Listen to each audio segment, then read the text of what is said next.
Everything's a trade-off in life, the pros and cons. I started to figure out what that looked like. Then we built the B2B software company.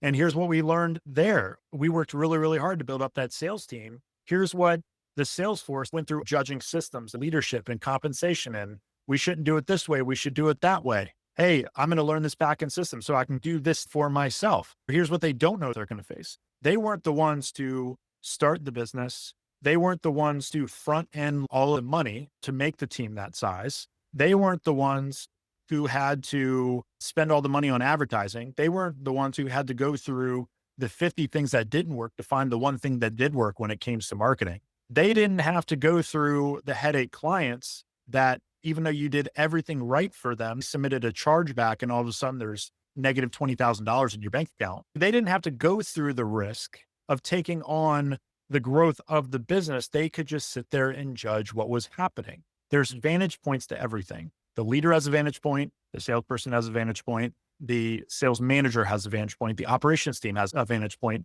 The marketing team has a vantage point. All of them are right and wrong to different degrees. This is what a team is called. Those vantage points have to come together under a common vision, common cause, and a common reason, and be able to agree that I'm going to submit around a specific leadership infrastructure and keep the ball moving.